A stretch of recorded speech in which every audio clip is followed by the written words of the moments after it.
ഇതേ ബഹുമാന്യ വ്യക്തിയാണ് നേരത്തെ ഹൈക്കോടതിയുടെ നേതൃത്വത്തിൽ ഈ പറയുന്ന സ്പെഷ്യൽ ഇൻവെസ്റ്റിഗേഷൻ ടീം അന്വേഷിച്ചാൽ പോരാ എന്ന് പറഞ്ഞത്. അതെന്തായിരുന്നു അങ്ങനെ പറയാൻ കാരണം? എന്ത് അനുഭവത്തിൻ്റെ അടിസ്ഥാനത്തിലാണ് അങ്ങനെ പറഞ്ഞത്? അന്ന് അദ്ദേഹത്തിൻ്റെ കണ്ണിൽ പവിത്രമായ ഏജൻസി CBI ആയിരുന്നു. CBI അന്വേഷണം വേണമെന്നാണ് അദ്ദേഹം ആവശ്യപ്പെട്ടത്. CBI അന്വേഷണം എന്ന ആവശ്യം പിന്നെ മാറി ഇത്തരമൊരു പ്രസ്താവന ഇറക്കിയിട്ടുണ്ടെങ്കിൽ എന്തോ കിണുക്ക് അവരുടെ ഇടയിൽ തന്നെ കിട്ടിയിട്ടുണ്ടാകും. കാരണം അവരുടെ പല നേതാക്കന്മാരും ഈ പറയുന്ന കേന്ദ്ര ഏജൻസികളുടെ പരുവത്തിലാണല്ലോ. കേന്ദ്ര ഏജൻസിയുമായിട്ട് ഒത്തുകളിക്കുന്ന നിലയാണല്ലോ കേരളത്തിലെ കോൺഗ്രസ്സുകാർ സ്വീകരിക്കാറ്. അതിൻ്റെ ഭാഗമായിട്ടാണ് നേരത്തെ പറഞ്ഞ ആ പ്രസ്താവന വന്നത്. അപ്പോൾ അവരെ പാർട്ടിക്കകത്ത് ചിലപ്പോൾ അത് പ്രശ്നമായിട്ടുണ്ടാകും. അതുകൊണ്ടായിരിക്കും മറിച്ച് ഒരു വാദഗതി ഇപ്പോൾ ഉന്നയിച്ചിട്ടുണ്ടാകും. അതുപോലെ ഇന്നലെ ഇന്നുമായി ബഹുമാനപ്പെട്ട പ്രധാനമന്ത്രി ഉൾപ്പെടെ 5 കേന്ദ്രമന്ത്രിമാരെ നേരിൽ കാണുകയും സംസ്ഥാനത്തിൻ്റെ വിവിധ വിഷയങ്ങളാണ് ശ്രദ്ധയിൽപ്പെടുത്തിയത്. സംസ്ഥാനം ഇപ്പോൾ അഭിമുഖീകരിക്കുന്ന സാമ്പത്തിക പ്രശ്നങ്ങൾ, ഏറെ കാലമായി ഉന്നയിക്കുന്ന സുപ്രധാന വിഷയങ്ങൾ, ഇവയെല്ലാം നിവേദനങ്ങളായി നൽകിയിട്ടുണ്ട്. നേരിൽ കണ്ടപ്പോൾ ഞങ്ങൾ കാര്യങ്ങൾ വിശദീകരിച്ച് പ്രധാനമന്ത്രിയെയും കേന്ദ്രമന്ത്രിമാരെയും ബോധ്യപ്പെടുത്തിയിട്ടുമുണ്ട്. പ്രധാനമന്ത്രിയുമായി കൂടിക്കാഴ്ച ഇപ്പോൾ കഴിഞ്ഞതേയുള്ളൂ. അതിൽ കേരളത്തിൻ്റെ പുരോഗതി, ദുരിതാശ്വാസം, സാമ്പത്തിക സ്ഥിതി അങ്ങനെയുള്ള ഗൗരവമായ വിഷയങ്ങളിൽ അടിയന്തരമായ കേന്ദ്ര ഇടപെടൽ ഉണ്ടാവണമെന്നാണ് നമ്മൾ ആവശ്യപ്പെട്ടത്. 4 പ്രധാന ആവശ്യങ്ങൾ ഉന്നയിച്ചിട്ടുണ്ട്. അതിലേറ്റവും പ്രധാനം, എല്ലാം പ്രധാനം തന്നെ, മുണ്ടക്കൈ ചൂരൽമല ദുരന്തബാധിതരുടെ പുനരധിവാസം.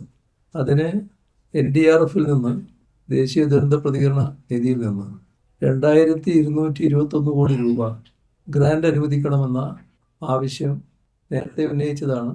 അത് ഇപ്പം ഞങ്ങൾ കണ്ടപ്പോഴും പ്രധാനമന്ത്രിയുടെ അടുത്ത് ആവർത്തിക്കുകയുണ്ടായി. ഇത് വായ്പയായി കണക്കാക്കരുത്, ദുരിതാശ്വാസത്തിനും പുനർനിർമ്മാണത്തിനുമുള്ള ഗ്രാൻഡായി പരിഗണിക്കണമെന്നാണ് അഭ്യർത്ഥിച്ചത്. അതോടൊപ്പം സംസ്ഥാനം നേരിടുന്ന സാമ്പത്തിക പ്രയാസങ്ങളെക്കുറിച്ച് പ്രധാനമന്ത്രിയെ ബോധ്യപ്പെടുത്താൻ ശ്രമിച്ചു.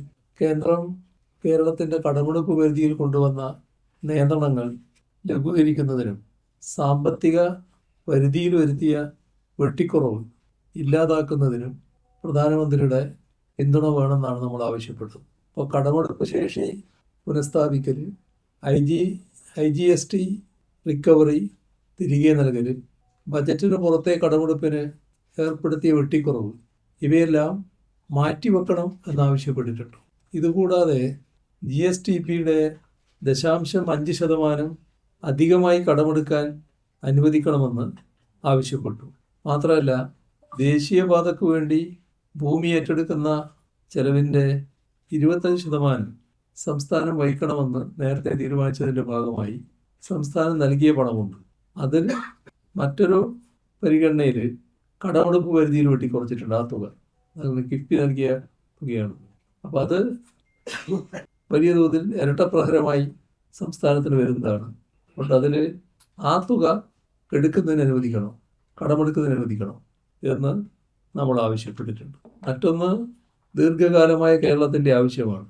അത് കോഴിക്കോട് കിനാലൂരിൽ നമ്മൾ സ്ഥലം കണ്ടെത്തിയിട്ടുണ്ട്. അവിടെ എയിംസ് സ്ഥാപിക്കുക എന്നുള്ള ആവശ്യം. ഇത് നേരത്തെ എയിംസിന് വേണ്ടി 4 സ്ഥലങ്ങൾ സംസ്ഥാന സർക്കാർ നിർദ്ദേശിച്ചിരുന്നു. അപ്പോൾ കേന്ദ്ര ഗവൺമെൻറ് സംസ്ഥാനത്തോട് പറഞ്ഞു, നിങ്ങൾ 4 എണ്ണമായി പറഞ്ഞാൽ ശരിയാവില്ല, ഒരു സ്ഥലം പറയണം. അങ്ങനെയാണ് കോഴിക്കോട് എന്ന് സംസ്ഥാന സർക്കാർ നിർദ്ദേശിച്ചത്. അപ്പോൾ കോഴിക്കോട് എയിംസ് സ്ഥാപിക്കുന്നതിനുള്ള നടപടി ത്വരിതപ്പെടുത്തണം എന്നതും പ്രധാനമന്ത്രിയുടെ ശ്രദ്ധയിൽപ്പെടുത്തി. എല്ലാ തവണയും കാണുമ്പോൾ ഈ പ്രശ്നം അവതരിപ്പിക്കാറുണ്ട്, അതും അദ്ദേഹത്തെ ഓർമ്മിപ്പിക്കുകയുണ്ടായി.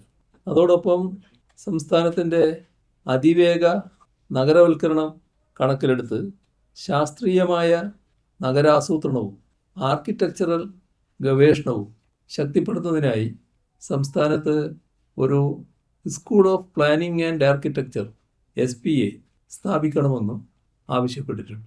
മറ്റൊരു കാര്യം, നെല്ല് സംഭരണവുമായി ബന്ധപ്പെട്ട കേന്ദ്രത്തിൽ നൽകാനുള്ള കുടിശ്ശികയാണ്. ഈ കുടിശ്ശിക, നെല്ല് സംഭരണ സബ്സിഡി, അതാണ് കുടിശ്ശികയാകുന്നത്. അപ്പോൾ അത് ചില സാങ്കേതിക തടസ്സങ്ങൾ ഉന്നയിച്ചുകൊണ്ടാണ് കുടിശ്ശികയാക്കുന്നത്. അതുടൻ അനുവദിക്കണമെന്നും ആവശ്യപ്പെട്ടിട്ടുണ്ട്. സാങ്കേതിക പൊരുത്തക്കേടുകൾ കാരണം തടഞ്ഞു വെച്ച 221.5 കോടി, അതേപോലെ ഗതാഗത ചാർജുകളുമായി ബന്ധപ്പെട്ട 257.4 കോടി, ഇതെല്ലാം സംസ്ഥാനത്ത് ലഭിക്കാനുള്ളതാണ്. ഈ തുക കുടിശ്ശികയായത് നെൽകർഷകർക്ക് സാമ്പത്തിക പ്രയാസം ഉണ്ടാക്കുന്നുണ്ട്, സപ്ലൈകോക്കും സാമ്പത്തിക പ്രയാസം ഉണ്ടാക്കുന്നു. ഇവയെല്ലാം സംസ്ഥാനത്തിൻ്റെ ക്ഷേമത്തിന് മാത്രമല്ല, ദുരന്ത നിവാരണം, ധനകാര്യ ഫെഡറലിസം, ആരോഗ്യരംഗത്തെ പുരോഗതി, വിദ്യാഭ്യാസ സമത്വം, ഭക്ഷ്യസുരക്ഷ, സുസ്ഥിര നഗരവൽക്കരണം, ഇത്തരം ദേശീയ ലക്ഷ്യങ്ങളുമായി ചേർന്ന് പോകുന്നതാണ്. അതുകൊണ്ട് തന്നെ എത്രയും വേഗത്തിൽ പ്രധാനമന്ത്രിയുടെ ഇടപെടൽ ഉണ്ടാകണമെന്ന് അദ്ദേഹത്തോട് അഭ്യർത്ഥിച്ചിട്ടുണ്ട്. അതുണ്ടാകുമെന്നാണ് പ്രതീക്ഷിക്കുന്നത്. കേരളം നേരിടുന്ന നിലവിലെ ധനഞെരുക്കത്തിൽ അടിയന്തര ഇടപെടൽ വേണമെന്ന് കേന്ദ്ര ധനമന്ത്രി നിർമ്മല സീതാരാമനുമായി കൂടിക്കാഴ്ച നടത്തി ആവശ്യപ്പെട്ടിരുന്നു. അതുമായി ബന്ധപ്പെട്ട കാര്യങ്ങൾ ഇന്നലെ ധനകാര്യമന്ത്രി ശ്രീ കെ.എൻ. ബാലഗോപാൽ നിങ്ങളടുത്ത് വിശദീകരിച്ചതായതുകൊണ്ട് വിശദമായ ആ കാര്യത്തിലേക്ക് കടക്കുന്നില്ല.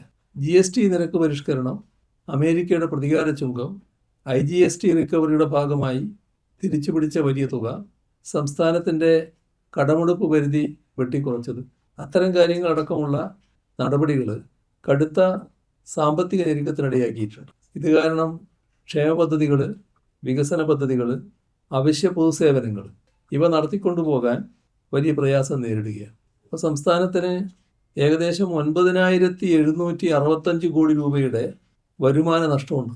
5,200 കോടി രൂപയിലധികം കടമെടുപ്പ് പരിധിയിൽ കുറവും ഉണ്ടായിട്ടുണ്ട്. കിഫ്ബി അടക്കമുള്ള ബജറ്റിന് പുറത്തെ കടമെടുപ്പുകളുടെ പേരിൽ 4,711 കോടി രൂപ വെട്ടിക്കുറച്ചിട്ടുമുണ്ട്.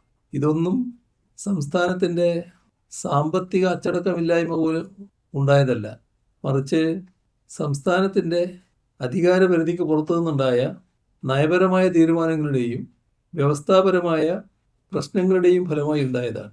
അപ്പോൾ ആവശ്യപ്പെട്ടത് താൽക്കാലിക ആശ്വാസം എന്ന നിലക്ക് മുൻപുണ്ടായിരുന്ന കടമെടുപ്പ് പരിധി പുനഃസ്ഥാപിക്കുക, IGST റിക്കവറിയുടെ ഭാഗമായി തിരിച്ചുപിടിച്ച 965 കോടി രൂപ തിരികെ നൽകുക, ഇനിയുള്ള റിക്കവറി മാറ്റിവെക്കുക, ബജറ്റിന് പുറത്തെ കടമെടുപ്പിൽ വരുത്തിയ 4,711 കോടി രൂപയുടെ വെട്ടിക്കുറക്കൽ അടുത്ത ധനകാര്യ കമ്മീഷൻ കാലയളവിലേക്ക് മാറ്റിവെക്കുക,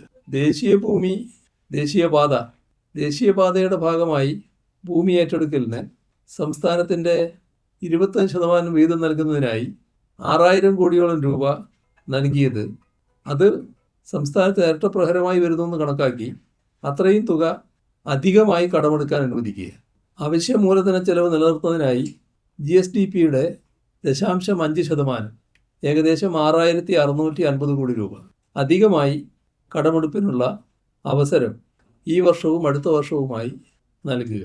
സംസ്ഥാനവും കേന്ദ്ര ആഭ്യന്തര മന്ത്രാലയവും തമ്മിലുള്ള CAPF കുടിശ്ശിക വേഗത്തിൽ ക്രമീകരിക്കുന്നതിന് വേണ്ട നടപടികൾ കൈക്കൊള്ളുക.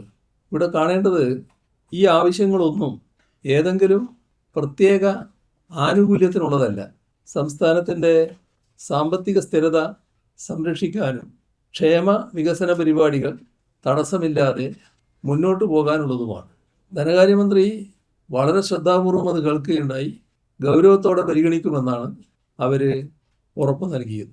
അതോടൊപ്പം കേന്ദ്ര ആഭ്യന്തരമന്ത്രി അമിത്ഷായുമായി ഇന്നലെ കൂടിക്കാഴ്ച നടത്തിയിരുന്നു.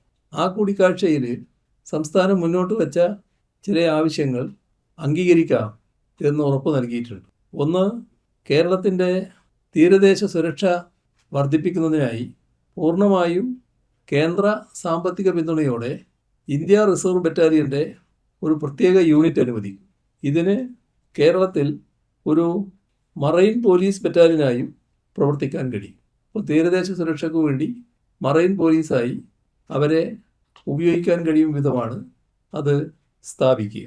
മറ്റൊരു കാര്യം ആവശ്യപ്പെട്ടിരുന്നത് ഒരു ദേശീയ ഫോറൻസിക് സയൻസ് സർവകലാശാലയുടെ ഒരു പ്രാദേശിക ക്യാമ്പസ് അനുവദിക്കലായിരുന്നു.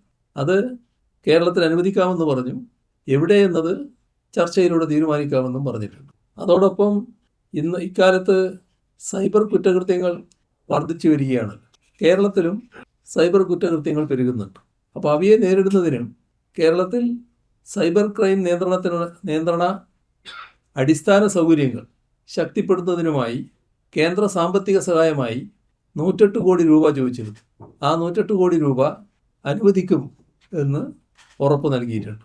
നമ്മുടെ മുണ്ടക്കൈ ചൂരൽമല ദുരന്തത്തിൻ്റെ ഭാഗമായി ഉണ്ടായ നാശനഷ്ടങ്ങൾക്ക് ശേഷം പുനരധിവാസത്തിനും പുനർനിർമ്മാണത്തിനുമുള്ള കൂടുതൽ സഹായത്തിനായി ദുരന്ത നിവാരണ സഹായ നിർദ്ദേശങ്ങൾ ലഭിച്ചിട്ടുണ്ട് എന്ന് കേന്ദ്ര ആഭ്യന്തരമന്ത്രി അറിയിക്കുകയുണ്ടായി.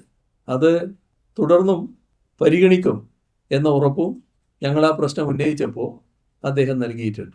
മറ്റൊരു കാര്യം, LWE ബാധിത ജില്ലകളുടെ പട്ടികയിൽ കണ്ണൂർ, വയനാട് ജില്ലകൾക്ക് സുരക്ഷാ അനുബന്ധ ചെലവ് ആവശ്യമായ സഹായം തുടരും എന്നതും ആഭ്യന്തരമന്ത്രി അറിയിച്ചിട്ടുണ്ട്.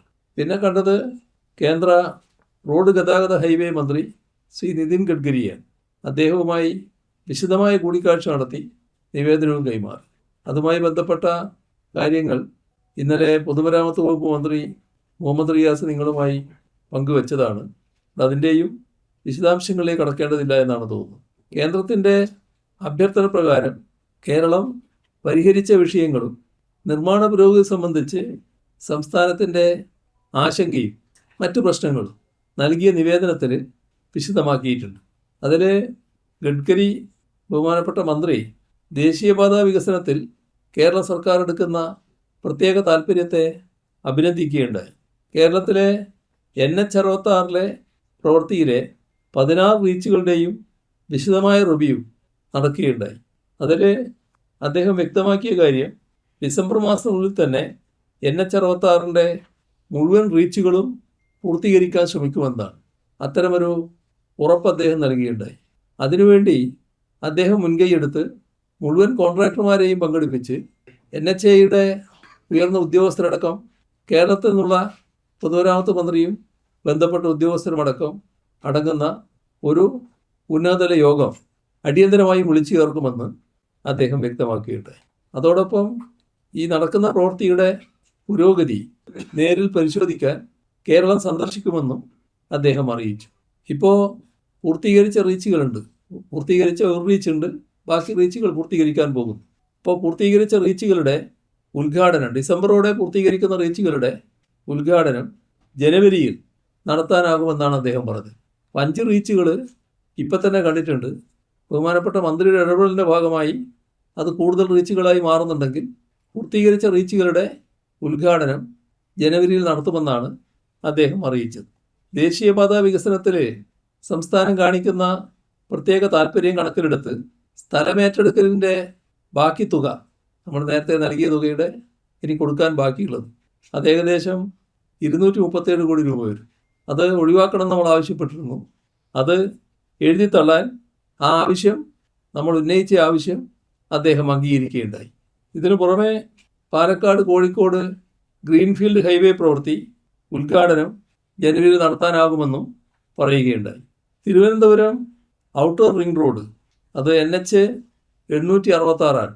ആ പ്രവൃത്തിയുടെ തുടക്കം കുറിക്കാൻ ചില തടസ്സങ്ങളുണ്ടായിരുന്നു. ആ തടസ്സങ്ങളെല്ലാം നീക്കി ജനുവരിയിൽ അതിൻ്റെ പ്രവൃത്തി ഉദ്ഘാടനം ചെയ്യാനാകും എന്നാണ് യോഗത്തിൽ അറിയിച്ചിട്ടുള്ളത്. കൊല്ലം ചെങ്കോട്ട ഗ്രീൻഫീൽഡ് പാത NH-744, അതിൻ്റെ പ്രവൃത്തിക്ക് ചില തടസ്സങ്ങളുണ്ടായിരുന്നു. അത് നീക്കി പ്രവൃത്തി ഉദ്ഘാടനത്തിന് തയ്യാറാകണമെന്ന് അദ്ദേഹം ആ യോഗത്തിൽ വെച്ച് തന്നെ ദേശീയപാതാ ഉദ്യോഗസ്ഥർക്ക് നിർദ്ദേശം നൽകിയിട്ടുണ്ട്. നിലവിലുള്ള NH-744 റോഡ് വൺ ടൈം ഇംപ്രൂവ്മെൻറ്റിൽ പ്രവൃത്തി നടത്താൻ തീരുമാനിച്ചിട്ടുണ്ട്. എറണാകുളം ബൈപ്പാസ്, അതിൻ്റെ പണി ജനുവരിയിൽ തുടങ്ങും. പുനലൂർ ബൈപ്പാസ് പദ്ധതിയുടെ അംഗീകാരം വേഗം ലഭ്യമാക്കാൻ ഇടപെടുമെന്നും എടമൺ കൊല്ലം റോഡിൻ്റെ പരിഷ്കരിച്ച DPR ഡിസംബറിൽ സമർപ്പിക്കുമെന്നും കേന്ദ്രമന്ത്രി അറിയിക്കുകയുണ്ടായി. ഇവർക്ക് പുറമെ കേന്ദ്ര ആരോഗ്യ കുടുംബക്ഷേമ വകുപ്പ് മന്ത്രി JP നദ്ദയെ കാണുകയുണ്ടായി. അദ്ദേഹവുമായുള്ള കൂടിക്കാഴ്ചയിൽ ആരോഗ്യമേഖലയുടെ വളർച്ചയ്ക്ക് ആവശ്യമായ കാര്യങ്ങളാണ് ഉന്നയിച്ചത്. ശ്രീ നദ്ദയ്ക്ക് നൽകിയ നിവേദനത്തിൽ all India institute of medical sciences അനുവദിക്കുന്നതിനായി സംസ്ഥാനം നടത്തുന്ന പരിശ്രമങ്ങൾ വിശദമാക്കിയിട്ടുണ്ട്. ഒരു പതിറ്റാണ്ടായി കേരളം ആവശ്യപ്പെടുന്നതാണ് എയിംസ്. അത് കിനാലൂരിൽ സ്ഥാപിക്കുന്നതിനുള്ള അന്തിമ അനുമതി വേഗത്തിലാക്കണമെന്നതാണ് ഉന്നയിച്ചൊരു പ്രധാന ആവശ്യം. ഭൂമി ഇതിനു വേണ്ടത് സംസ്ഥാനം കണ്ടെത്തിക്കഴിഞ്ഞു. ഇതുകൂടാതെ മറ്റൊരാവശ്യം കൂടി ഉന്നയിച്ചു. കേരളത്തിൻ്റെ സവിശേഷത ജനസംഖ്യാപരമായ ഘടന എടുത്താൽ വർദ്ധിച്ചു വരുന്ന വയോജന ജനസംഖ്യയാണ്. മുതിർന്ന പൗരന്മാരുടെ എണ്ണം വർദ്ധിച്ചു വരികയാണ്. അത് കണക്കിലെടുത്ത് ഒരു ICMR national institute four geriatric care and health ageing സ്ഥാപിക്കുന്നതിനുള്ള അനുമതി നൽകണമെന്ന് അഭ്യർത്ഥിച്ചിട്ടുണ്ട്. ഈ രണ്ട് സ്ഥാപനങ്ങളും രാജ്യത്തിൻ്റെ ആരോഗ്യ ലക്ഷ്യങ്ങൾക്ക് വലിയ സംഭാവന നൽകുന്നതാണ്. ഇതുമായി ബന്ധപ്പെട്ട വിശദമായ മെമ്മോറാണ്ടവും സമർപ്പിക്കുകയുണ്ടായി. ബഹുമാനപ്പെട്ട കേന്ദ്രമന്ത്രി നൽകിയ മറുപടി രണ്ട് വിഷയങ്ങളും കേന്ദ്ര സർക്കാരിൻ്റെ സജീവ പരിഗണനയിലുണ്ട് എന്നുള്ളതാണ്. കേരളത്തിലെ എയിംസ് സ്ഥാപിക്കേണ്ടതിൻ്റെ പ്രാധാന്യം നിവേദനത്തിൽ വ്യക്തമാക്കിയിട്ടുണ്ട്. ധനകാര്യ മന്ത്രാലയത്തിൽ നിന്നുള്ള ആവശ്യമായ അനുമതികൾ വേഗത്തിലാക്കാനുള്ള നടപടികൾ സ്വീകരിക്കണമെന്നും അദ്ദേഹത്തോട് അഭ്യർത്ഥിക്കുകയുണ്ടായി. പദ്ധതി PMSSYയുടെ അടുത്ത ഘട്ടത്തിൽ ഉൾപ്പെടുത്തുക, കേരളത്തിന് എയിംസ് അനുവദിച്ചുകൊണ്ടുള്ള ഔദ്യോഗിക ഉത്തരവുകൾ പുറപ്പെടുവിക്കുക, കണ്ടെത്തിയ ഭൂമിയുടെ സാധ്യതാ പഠനത്തിനായി ഒരു സംഘത്തെ അയക്കുക, ഇങ്ങനെയുള്ള ആവശ്യങ്ങളൊക്കെ ഉന്നയിച്ചിട്ടുണ്ട്. ജനസംഖ്യാപരമായ ഘടന, സംസ്ഥാനത്തെ ഉയർന്ന സാക്ഷരതാ നിരക്ക്, ശക്തമായ ആരോഗ്യ അടിസ്ഥാന സൗകര്യങ്ങൾ, സാമൂഹ്യ നവീകരണത്തിൻ്റെ ചരിത്രം, സർക്കാർ സ്വീകരിച്ച നടപടികൾ, ഇവയെല്ലാം ചേർന്ന് വയോജന ഗവേഷണം, പരിചരണം, നയം എന്നിവയ്ക്കായി ഒരു ലോകോത്തര കേന്ദ്രം സ്ഥാപിക്കാൻ എന്തുകൊണ്ടും അനുയോജ്യമായ സ്ഥലം കേരളമാണ്. അതുകൊണ്ട് ICMR national institute four geriatric care and health ageing സ്ഥാപിക്കുന്നതിന് അനുമതി നൽകണമെന്നും കേന്ദ്രമന്ത്രിയോട് അഭ്യർത്ഥിക്കുകയുണ്ടായി. മുതിർന്ന പൗരന്മാരുടെ ആരോഗ്യം, അന്തസ്സ്, ജീവനിലവാരം ഇവ മെച്ചപ്പെടുത്തിക്കൊണ്ട് വയോജന പരിചരണത്തിലും ആരോഗ്യകരമായ വാർദ്ധക്യത്തിലുമുള്ള ഗവേഷണം, നവീകരണം, നയം, സേവന വിതരണം ഇവയിലെല്ലാം ഇന്ത്യയിലെ ഏറ്റവും മികച്ച കേന്ദ്രമായി ആ സ്ഥാപനത്തെ മാറ്റുക എന്നതാണ് ലക്ഷ്യമിടുന്നത്. സംസ്ഥാനത്തെ പ്രായമാകുന്ന ജനവിഭാഗത്തിൻ്റെ അടിയന്തര ആവശ്യങ്ങൾ പരിഹരിക്കാനും ഇന്ത്യക്കും സമാനമായ ജനസംഖ്യാപരമായ മാറ്റങ്ങളിലൂടെ കടന്നു പോകുന്ന മറ്റ് രാജ്യങ്ങൾക്കും ഒരു മാതൃകയായി വർത്തിക്കാനും ഇതിലൂടെ സാധിക്കും. ഈ രണ്ട് സ്ഥാപനങ്ങളും പരസ്പര പൂരകങ്ങളായിരിക്കും. എയിംസ് തൃതീയ തലത്തിലുള്ള പരിചരണ മികവും മെഡിക്കൽ വിദ്യാഭ്യാസവും നൽകും. അതോടൊപ്പം ജെറിയാട്രിക് ഇൻസ്റ്റിറ്റ്യൂട്ട് ഇന്ത്യയുടെ ഏറ്റവും വലിയ ജനസംഖ്യാപരമായ വെല്ലുവിളികളിൽ ഒന്നിനെ പ്രത്യേക ഗവേഷണത്തിലൂടെയും പരിചരണ മാതൃകകളിലൂടെയും അഭിസംബോധന ചെയ്യും. സംസ്ഥാനത്തിൻ്റെ ജീവൽ പ്രധാനമായ ആവശ്യങ്ങളോട് ഇതേവരെയുള്ള അനുഭവം വലിയ പരിഗണന കേന്ദ്രത്തിൽ നിന്ന് ലഭിച്ചില്ല എന്നുള്ളതാണ്. അത്തരമൊരു സാഹചര്യത്തിലാണ് പ്രധാനമന്ത്രി അടക്കമുള്ളവരെ നേരിൽ കണ്ട് ആവശ്യങ്ങൾ ഉന്നയിക്കുകയും ഇതിൻ്റെ ഗൗരവം വിശദീകരിക്കുകയും ചെയ്തു. അവരുടെ എല്ലാവരുടെയും പ്രതികരണം ആരോഗ്യകരമായിരുന്നു, അനുഭാവത്തോടെയുള്ളതുമായിരുന്നു. സംസ്ഥാന സർക്കാർ നൽകിയ ഉറപ്പുകൾ കേന്ദ്രം പാലിക്കുമെന്നാണ് പ്രതീക്ഷിക്കുന്നത്. അത്രയും വിവരങ്ങളാണ് ഇപ്പോൾ നിങ്ങളുടെ മുമ്പിൽ വെക്കാനുള്ളത്. തൃശ്ശൂർ വേണം, അതുപോലെ തന്നെ ഈ ചർച്ചകൾ ഒഴിവാക്കിക്കൊണ്ട് കോഴിക്കോടേക്ക് ഫോക്കസ് ചെയ്യണം എന്നുള്ള രണ്ടാമത്തെ വയനാട് കോഴിക്കോട് വേണമെന്നതൊരു പ്രത്യേക താല്പര്യത്തിൻ്റെ പ്രശ്നമല്ല. കോഴിക്കോട് മാത്രമേ സംസ്ഥാനം ആവശ്യപ്പെട്ടിട്ടുള്ളൂ. അപ്പോൾ കോഴിക്കോട് മാത്രമാണ് ഇപ്പോൾ നമ്മുടെ മുമ്പിലുള്ള സ്ഥലം. അപ്പോൾ അവിടെയാണ് ഈ പറയുന്ന എയിംസ് സ്ഥാപിക്കേണ്ടത്. ആവശ്യമായ അത്രയും സ്ഥലം നമ്മൾ എടുത്തിട്ടുണ്ട്. അതൊക്കെ കേന്ദ്ര ഗവൺമെൻറ്റിൻ്റെ നിർദ്ദേശമനുസരിച്ചാണ് നടന്നിട്ടുള്ളത്. ഇനി അത് പരിശോധിച്ച് കൂടുതൽ എന്തെങ്കിലും വേണ്ടതുണ്ടോ അതും നൽകാൻ സന്നദ്ധമാണ്. ഒരു പ്രയാസവും അതിലുണ്ടാവില്ല. അതാണ് അതിൽ കാണേണ്ടത്. ആഭ്യന്തരമന്ത്രിയുമായിട്ടുള്ള ചർച്ചയിൽ വയനാട്ടിലെ സഹായ ചർച്ചകളുണ്ട്. അത് ഏതില്ല, കാരണം 2021 കോടി 260 രൂപ അതിനുശേഷമുള്ള എന്തായിരിക്കും തുടർ നടപടി? അദ്ദേഹത്തിൻ്റെ അധ്യക്ഷതയിലുള്ള കമ്മിറ്റിയാണ് ഈ കാര്യങ്ങൾ ആലോചിക്കുന്നത്. അതുകൊണ്ടാണ് അദ്ദേഹത്തോട് ഈ പ്രശ്നം പ്രത്യേകമായിട്ട് സൂചിപ്പിക്കാൻ കാരണം. അത് പ്രധാനമന്ത്രിയുടെ അടുത്തും ആവശ്യപ്പെട്ടിട്ടുണ്ട്. അപ്പോൾ ആഭ്യന്തരമന്ത്രി പറഞ്ഞ കാര്യം ഞാൻ നേരത്തെ സൂചിപ്പിച്ചു. അത് പരിഗണിക്കാം എന്ന് തന്നെയാണ്. അപ്പോൾ അത് നല്ല പ്രതികരണമായിട്ടാണ് തോന്നിയത്. നമ്മളെപ്പോഴും പ്രതീക്ഷ കൈവിടാൻ പാടില്ലല്ലോ. എൻ്റെ തീരട്ടെ, മുൻപ് നിരാശയൊക്കെ വന്നിട്ടുണ്ടെങ്കിലും ഈ പ്രതീക്ഷയോട് കൂടിയല്ലേ നമ്മൾ വീണ്ടും വീണ്ടും സമീപിച്ചുകൊണ്ടിരിക്കുക. ആ പ്രതീക്ഷ തന്നെയാണ് ഇപ്പോഴുള്ളത്. മുമ്പ് സംസ്ഥാന ഉദ്യോഗസ്ഥരും ഈ ചർച്ചയിൽ കേരളത്തെ ആവശ്യം കൃത്യമായി അവതരിപ്പിച്ച പിഴവ് വന്നുകൊണ്ടാണ് തുക കുറഞ്ഞത്. എവിടുന്ന് കിട്ടുന്ന വിവരം വെച്ചിട്ടാ പറയുന്നത്? സംസ്ഥാന ഉദ്യോഗസ്ഥർ എവിടുന്ന് കിട്ടുന്ന വിവരം വെച്ചാ പറയുന്നത്? നമ്മൾ എല്ലാറ്റിനും കുറ്റം കാണാൻ വേണ്ടി പുറപ്പെടുന്നത് കേട്ടോ. നമ്മളെല്ലാവരും കൂടി ആവശ്യപ്പെട്ട ആവശ്യം അത് അംഗീകരിക്കാത്തത്, അതാണ് ഇതിൽ പറ്റിയിട്ടുള്ള വീഴ്ച. അതിൽ അവതരിപ്പിക്കുന്നതിന് എന്തെങ്കിലും വീഴ്ച പറ്റിയതാണ്. അഭിപ്രായ വ്യത്യാസമല്ല, അത് അവിടുത്തെ സ്ഥിതിഗതിയിൽ ഇപ്പോൾ നല്ല പുരോഗതി ഉണ്ടായിട്ടുണ്ട്. ആ പുരോഗതിയുടെ ഭാഗമായി ഇനി മറ്റ് സഹായങ്ങൾ ആവശ്യമുണ്ടോ എന്നൊരു സംശയം ഉണ്ടായിരുന്നു. അത് ഈ കിടക്കുന്ന കാടിൻ്റെ കിടപ്പും ഭൂമിശാസ്ത്രപരമായ കിടപ്പുമൊക്കെ പരിഗണിക്കുമ്പോൾ അത് തുറന്നു സഹായിക്കേണ്ടത് തന്നെയാണെന്നാണ് കാണുന്നത്. മറ്റു അഭിപ്രായ വ്യത്യാസം അതിലില്ല.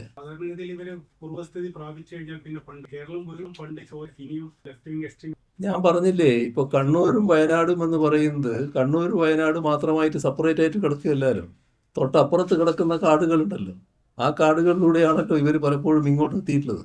അല്ലാതെ ഇവിടെയുള്ള എക്സ്ട്രീമിസ്റ്റ് എല്ലാവരും ഈ പറയുന്ന പ്രശ്നങ്ങൾ ഉണ്ടാക്കിയിട്ടുള്ളത്.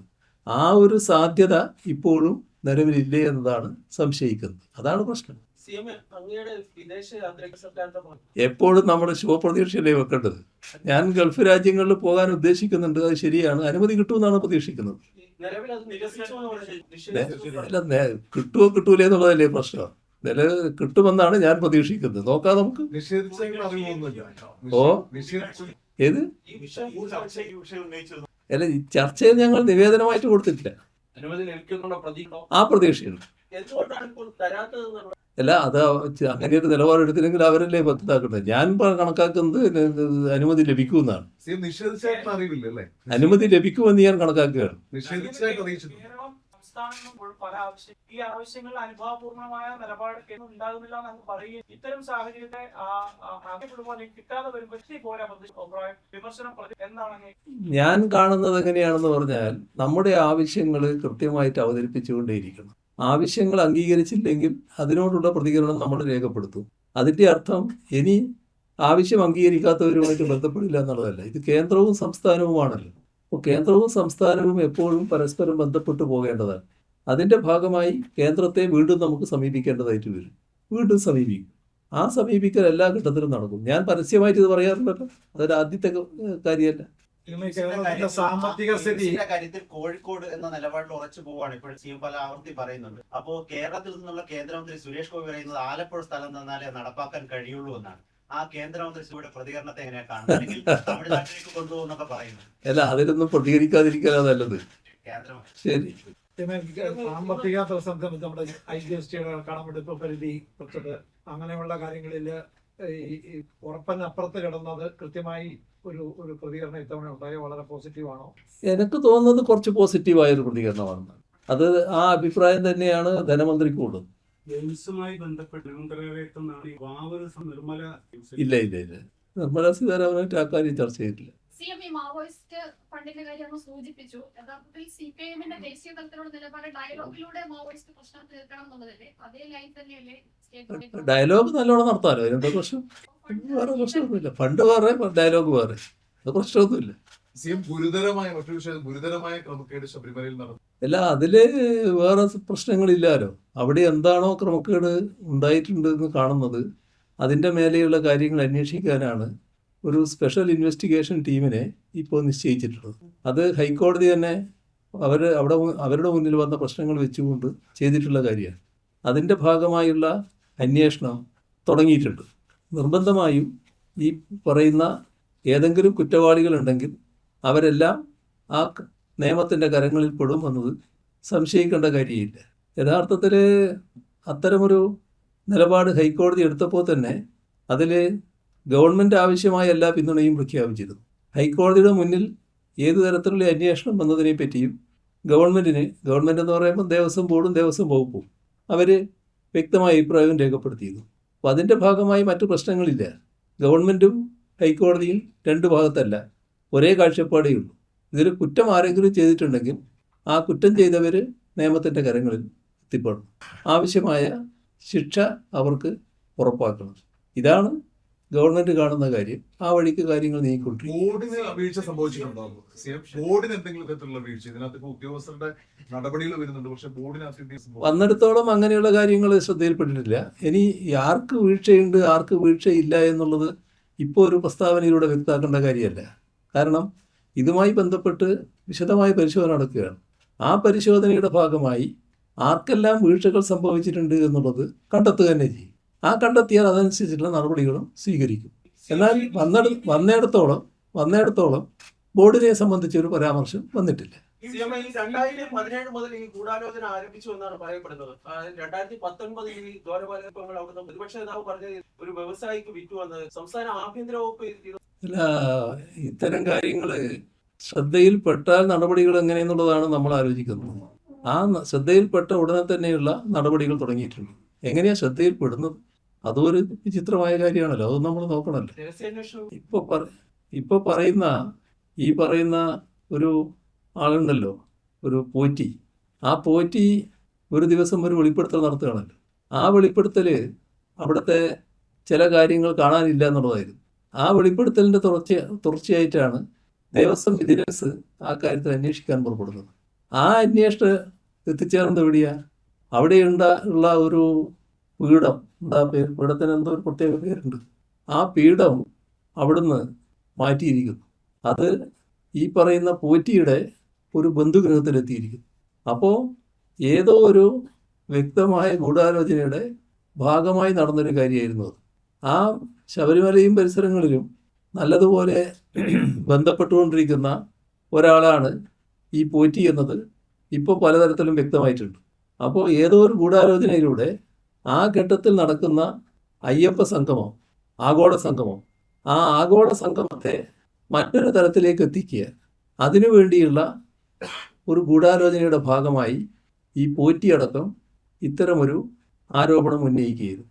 ആ പോറ്റിയുടെ ബന്ധുഗൃഹത്തിൽ നിന്ന് ഈ കാണാതായ പീഠം കണ്ടെത്തിയതോടെ ആ കാര്യം സ്ഥിരീകരിക്കപ്പെട്ടു. പക്ഷേ ആ ഗൂഢാലോചനയിൽ പങ്കാളികളായവരെക്കുറിച്ച് അത്ര കണ്ട് പുറത്തു വരരുത് എന്ന് പലർക്കും നിർബന്ധമുള്ളതുകൊണ്ട് അതങ്ങനെ വന്നില്ല എന്നാണ് തോന്നുന്നത്. ഈ അന്വേഷണം കൃത്യമായി നടക്കട്ടെ. ആ അന്വേഷണം നടന്നാലുണ്ടാകുന്ന ഗുണം, ഇതിലാരൊക്കെ നേരിട്ട് പങ്കാളിത്തം വഹിച്ചിട്ടുണ്ട്, ആരൊക്കെ പുറമേ നിന്ന് സഹായിച്ചിട്ടുണ്ട്, പുറമേ നിന്നുള്ള പങ്കാളിത്തം ആർക്കൊക്കെ ഉണ്ട്, അത്തരം കാര്യങ്ങളിലേക്കൊക്കെ പോകും.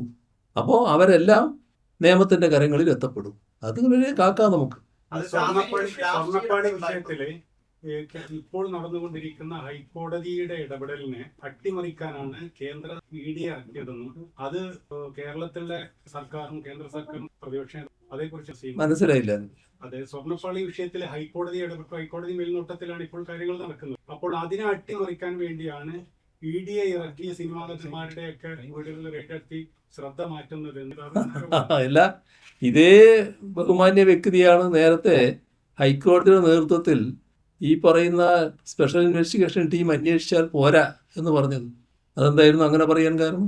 എന്ത് അനുഭവത്തിൻ്റെ അടിസ്ഥാനത്തിലാണ് അങ്ങനെ പറഞ്ഞത്? അന്ന് അദ്ദേഹത്തിൻ്റെ കണ്ണിൽ പവിത്രമായ ഏജൻസി CBI ആയിരുന്നു. CBI അന്വേഷണം വേണമെന്നാണ് അദ്ദേഹം ആവശ്യപ്പെട്ടത്. CBI അന്വേഷണം എന്ന ആവശ്യം പിന്നെ മാറി ഇത്തരമൊരു പ്രസ്താവന ഇറക്കിയിട്ടുണ്ടെങ്കിൽ എന്തോ കിഴക്ക് അവരുടെ ഇടയിൽ തന്നെ കിട്ടിയിട്ടുണ്ടാകും. കാരണം അവരുടെ പല നേതാക്കന്മാരും ഈ പറയുന്ന കേന്ദ്ര ഏജൻസികളുടെ പരുവത്തിലാണല്ലോ. കേന്ദ്ര ഏജൻസിയുമായിട്ട് ഒത്തുകളിക്കുന്ന നിലയാണല്ലോ കേരളത്തിലെ കോൺഗ്രസ്സുകാർ സ്വീകരിക്കാറ്. അതിൻ്റെ ഭാഗമായിട്ടാണ് നേരത്തെ പറഞ്ഞ ആ പ്രസ്താവന വന്നത്. അപ്പോൾ അവരെ പാർട്ടിക്കകത്ത് ചിലപ്പോൾ അത് പ്രശ്നമായിട്ടുണ്ടാകും. അതുകൊണ്ടായിരിക്കും മറിച്ച് ഒരു വാദഗതി ഇപ്പോൾ ഉന്നയിച്ചിട്ടുണ്ടാകുക. ഞങ്ങൾ ഇഡിയുടെ കാര്യം വരുമ്പോൾ ഇഡിയുടെ കാര്യം പറയും, ഈ കാര്യം വരുമ്പോൾ ഈ കാര്യം പറയും. ഇതിൽ കൃത്യമായ അന്വേഷണം നടക്കുകയാണ്. ആ അന്വേഷണവുമായിട്ട് സഹകരിക്കുകയാണ് വേണ്ടത്. അതിന് മറ്റു പുകമറ സൃഷ്ടിക്കാതിരിക്കലാണ് ആവശ്യം. ഉണ്ണികൃഷ്ണൻ പോറ്റിയുടെ വിഷയവുമായി ബന്ധപ്പെട്ട് ഈ ഓരോ അവതാരങ്ങൾ അങ്ങനെ പ്രത്യക്ഷപ്പെടുന്ന ഒരു സാഹചര്യം ഉണ്ടല്ലോ, അത് ശരിയാണെന്ന് തോന്നുന്നുണ്ട്. ഈ ഉണ്ണികൃഷ്ണൻ പോറ്റി വരണമെങ്കിൽ അങ്ങനെ ഒരു വ്യവസ്ഥയും സംവിധാനവും വേണ്ടതല്ലേ ഈ സർക്കാർ സംവിധാനങ്ങളിൽ? ഉണ്ണികൃഷ്ണൻ പോറ്റിയെ പോലുള്ള പല പോറ്റിമാരും പല ആൾക്കാരും ഇത്തരത്തിൽ നിങ്ങൾ പറഞ്ഞ അവതാരങ്ങൾ ഈ പറഞ്ഞ അമ്പലങ്ങൾ പോലുള്ള സ്ഥലങ്ങളിൽ പലരായിട്ടുണ്ടാവും. അത് നമ്മൾ ശ്രദ്ധിച്ചിരിക്കുക എന്നുള്ളത് തന്നെയാണ് പ്രധാനം. വളരെ കരുതലോടെ ഇരിക്കുക. കോച്ചിയുടെ വെളിപ്പെടുത്തൽ വരുന്ന 17-നാണ്. പക്ഷെ 8-ാം തീയതി ഈ കേസ് ഹൈക്കോടതിയുടെ പരിഗണന. കോച്ച് വെളിപ്പെടുത്തുന്നത് 17-ാം തീയതിയാണ്. അപ്പോൾ അത് പോറ്റിയുടെ വെളിപ്പെടുത്തൽ ഗൂഢാലോചനയുടെ കാര്യമാണ് ഞാൻ പറഞ്ഞത്. അത് മറ്റു കാര്യങ്ങൾ ഹൈക്കോടതിയുടെ കാര്യമായിട്ട് നടക്കുമല്ലോ.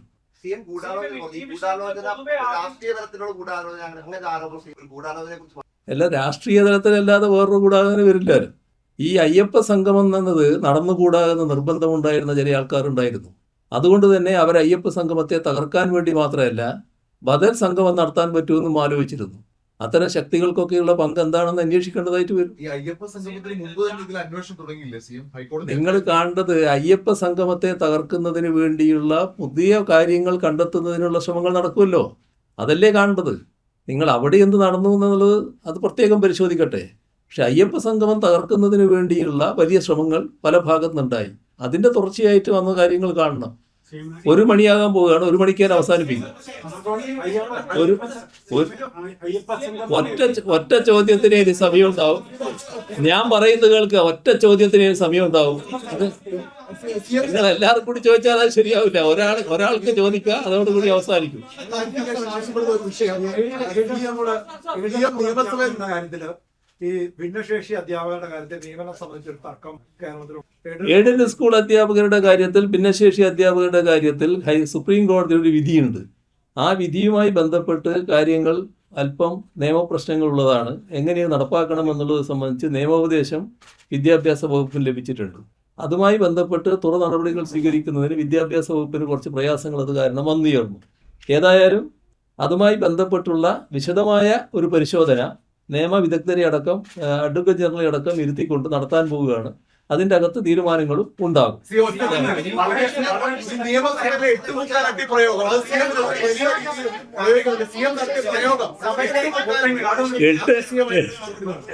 എട്ട് മുക്കാൽ എന്ന് പറയുന്നത് ഒരു നാടൻ പ്രയോഗമാണ്. ഈ 8 അട്ടി വെച്ചാൽ അത്രയും പറഞ്ഞാൽ എന്താ അർത്ഥം? അതൊരു കാറ്റ് വന്നാൽ തന്നെ വീണുപോകും. മനസ്സിലാക്കണം. ഇവിടെ എന്താ സംഭവിക്കുന്നത്? ഞാൻ ഇരിക്കുമ്പോൾ കാണുകയാണ് ഈ ഭാഗത്ത് അവിടെയുള്ള വാച്ച് ആൻഡ് വാർഡ് ഇങ്ങനെ നിൽക്കുമ്പോൾ അവരെ പോയി ഒരു വനിതാ വാച്ച് ആൻഡ് വാർഡിനെ തള്ളുകയാണ്, ബലമായിട്ട് തള്ളുകയാണ്. മറ്റൊന്ന് കാണുന്നത് ഈ വാച്ച് ആൻഡ് വാർഡിനെ ഇങ്ങനെ അമർന്നിരുന്നു കൊണ്ട് പിടിച്ച് വലിക്കുകയാണ് ഇങ്ങോട്ട്. ആ ചെയ്യുന്നത് നല്ല ആരോഗ്യമുള്ളയാണ് ആദ്യം ചെയ്യുന്നത്. പിന്നെ ചെയ്യുന്നത് ഒരാൾ ആരോഗ്യം തീരെ ഇല്ലാത്ത ഒരാളാണ്. അയാളാണ് ഈ പറഞ്ഞ ഒരു ഊതിയാൽ വീണു പോകുന്നയാളാണ്. ഈ പറയുന്നവരെല്ലാം നല്ല ആരോഗ്യമുള്ളവരാണല്ലോ, പക്ഷെ അവർ നിശബ്ദ ജീവികളല്ലേ അവിടെ. അവർക്കൊന്നും ചെയ്യാൻ കഴിയില്ല. അവരെ പോയിട്ട് ഉപദ്രവിക്കുകയാണ്, ആക്രമിക്കുകയാണ്. അപ്പോൾ അങ്ങനെ ഒരാൾ എന്തുകൊണ്ടാണ് ആക്രമിച്ചത്? അതാണ് ഞാൻ പറഞ്ഞ പ്രശ്നം നിയമസഭയിൽ. ആ ആക്രമിക്കാൻ കഴിഞ്ഞത് നിയമസഭയുടെ പരിരക്ഷ നിയമസഭാംഗമെന്ന നിലയിലുണ്ട്. അപ്പോൾ വേണ്ടത്ര ആരോഗ്യമില്ലാത്ത ഒരാളടക്കം ആക്രമിക്കാൻ പോവുകയാണ്. ഇതാണ് ഞാൻ പറഞ്ഞതിൻ്റെ പൊരുൾ. പിന്നെ നിങ്ങൾ ഞാൻ പറഞ്ഞത് കേൾക്കുന്നു. നിങ്ങൾ അതിൻ്റെ ഇടയ്ക്ക് പറഞ്ഞാൽ ശരിയാവും. ഞാൻ പറയുന്നത് നിങ്ങൾ കേൾക്കണ്ടേ? ഇവിടെ നിങ്ങൾ മനസ്സിലാക്കേണ്ട കാര്യം, ഞാൻ പറഞ്ഞത് ഇതാണ്. പക്ഷേ ഇന്നലെ ഞാനത് നമ്മുടെ ഏതോ ഒരു മന്ത്രിയെ കാണാൻ വേണ്ടി പോകുമ്പോൾ നിങ്ങൾ ചിലർ ഇതേപോലെ ആണെന്ന് വിളിച്ച് ചോദിക്കുന്നത് കേട്ട്, അല്ല നിങ്ങൾ നജീബ് കാന്തപുരത്തെയാണോ പറഞ്ഞത്? നജീബ് കാന്തപുരത്ത് നല്ല ആരോഗ്യമുള്ള ആളല്ലേ? അയാൾ ഉയരം കുറഞ്ഞിരുന്നല്ല, നല്ല ആരോഗ്യമുള്ള ആളല്ലേ? ആരോഗ്യമില്ലാത്ത ഒരാളെയാണ് ഞാൻ ഉദ്ദേശിച്ചത്. അതാണ് കാണേണ്ടത്. Sir, in English, sir. High-Court response, direction, sir.